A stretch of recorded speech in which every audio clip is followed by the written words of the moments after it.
So what's up guys, it's me, it's Frank. Meron tayo ditong Kia Sorento. Laging nakailaw yan guys. Ang problema yan, laging nakailaw. So dito nyo mapapansin, itong brake switch basag. Yan, ito yung pinaka brake switch mo. Yan. Dito nakalagay yan, yung bilog na yan. Bilog yan eh. Ngayon, lagyan natin ng flash ha. Ayan. Dito yan umi-stop. So once na ma-reach na yan, pag bumitaw tong pedal, magre-release to ngayon. So ngayon mangyayari, ilaw. Ngayon kapag bumalik tong pedal, ititiklop niya to para hindi umilaw. So gagawa natin ng paraan. Ayos pa naman yung brake switch pero nabasag tong plastic na yan. So bibili agad. So pwede pa naman gawa ng paraan. Ngayon, ganito ginawa ko, meron tayong tornilyo dito. Yan, tornilyo lang. Ngayon gagawin natin, ikakabit natin to. Ganyan lang kaliit. Ayan o, sakto yan dyan o. Yan. Lalagay natin yan dyan. Yan, gumawa tayo ng stand para sa inyo guys. So paraan dyan, napaka basic lang yan. Lalagay mo to, tapos maliit na nut.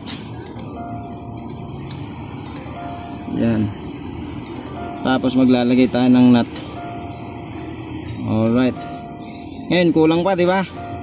So adjust nyo to yung ilalim. Ayan, tumataas oh. Yan. Alright na yan. Tapos balik nyo na to. Oh, di ba? Oh, di ba?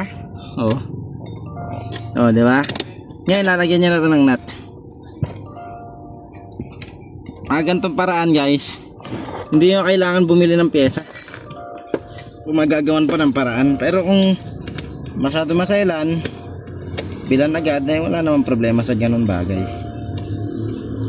guys. Nalobat kaya walang flash, so kakabit lang natin to.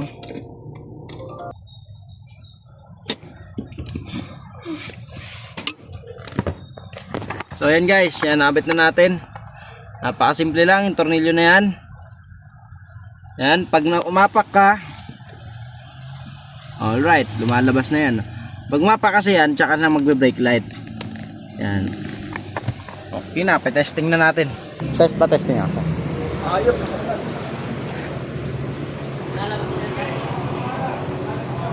Alright na. Ayan. Yan mo lang sir, apakan mo lang sir. Apakan mo lang sir. Apakan mo lang sir, matagal. Ayan o. Alright na yan. Okay na guys. Okay na guys, hanggang dito lang tayo. It's me, it's Frank. Once again, may natutunan kayo. Subscribe and God bless po sa inyo lahat. Maraming salamat po sa inyo.